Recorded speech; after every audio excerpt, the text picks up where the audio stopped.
आप देख रहे हैं कोर्ट ब्रेकिंग न्यूज। क्या नीतीश सरकार द्वारा 65% आरक्षण बढ़ाने के फैसले पर रोक लग जाएगी? ऐसा हम इसलिए कह रहे हैं कि पटना हाई कोर्ट में इस फैसले के खिलाफ एक जनहित याचिका दाखिल की गई है। नीतीश सरकार द्वारा बिहार में आरक्षण के दायरे को 50% से बढ़ाकर 65% कर देने के फैसले के खिलाफ पटना हाई कोर्ट में पटना सिविल सोसाइटी के गौरव कुमार और नमन श्रेष्ठ ने एक जनहित याचिका दायर की है। याचिका में पटना हाई कोर्ट से मांग की गई है कि नीतीश सरकार द्वारा बढ़ाए गए आरक्षण के फैसले पर तत्काल रोक लगाई जाए।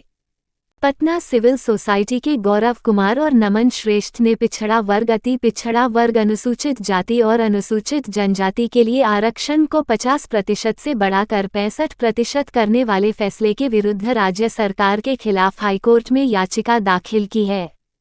याचिका में कहा गया है कि सरकार का यह फैसला संविधान के मौलिक अधिकार का उल्लंघन करता है। बिहार आरक्षण कानून भारतीय संविधान के अनुच्छेद 14 और अनुच्छेद 15 का उल्लंघन करता है। बिहार राज्य विधानमंडल ने 10 नवंबर 2023 को इस आरक्षण बिल को दोनों सदनों से पास किया है और इसे 18 नवंबर 2023 को राज्यपाल के पास भेजा गया, जिस पर राज्यपाल ने अपना हस्ताक्षर कर दिया है। राज्य सरकार ने बिहार राजपत्र के माध्यम से इस आरक्षण बिल को अधिसूचित करते हुए जारी कर दिया है। याचिका में कहा गया है कि संशोधन राज्य द्वारा आयोजित जाति गणना से प्राप्त अनुपातिक आरक्षण पर आधारित है। इस जनगणना के अनुसार बिहार राज्य में पिछड़े वर्ग SC, ST, OBC और ABC की आरक्षण 63.13% थी। संविधान के अनुच्छेद 16(4) में उल्लेखित है कि आरक्षण के लिए इन वर्गों के आनुपातिक प्रतिनिधित्व के बजाय या सामाजिक और शैक्षणिक रूप से पिछड़े वर्ग के पर्याप्त प्रतिनिधित्व पर आधारित होना चाहिए।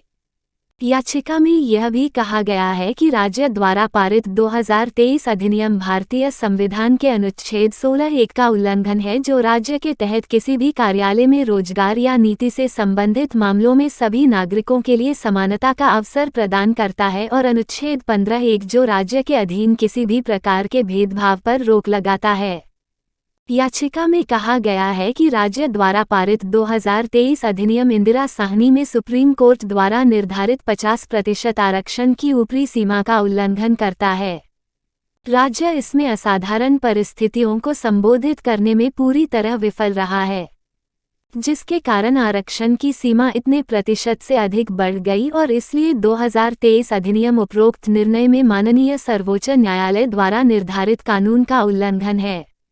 आपको बता दें कि नीतीश सरकार ने जाति आधारित जनगणना को आधार बनाते हुए 50% आरक्षण की सीमा को बढ़ाते हुए 65% कर दिया और इस विधेयक पर सभी राजनीतिक दलों ने अपनी सहमति दी।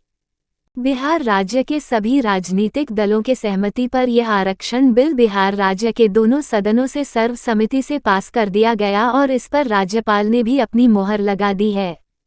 नीतीश सरकार को अपने आरक्षण बिल पर पहले से शंका था कि इस आरक्षण बिल का मामला अगर न्यायालय जाएगा तो मामला फंस सकता है। इसलिए नीतीश सरकार ने केंद्र सरकार से इस बिल को 9वीं अनुसूची में जोड़ने के लिए कहा है। फिलहाल यह मामला पटना हाई कोर्ट पहुंच चुकी है। पटना हाई कोर्ट अब इस याचिका पर नीतीश सरकार को इस मामले पर अपना पक्ष रखने को कहेगी। हमारी नज़र इस पर बनी रहेगी। आने वाले हर अपडेट से आपको अप टू डेट करते रहेंगे।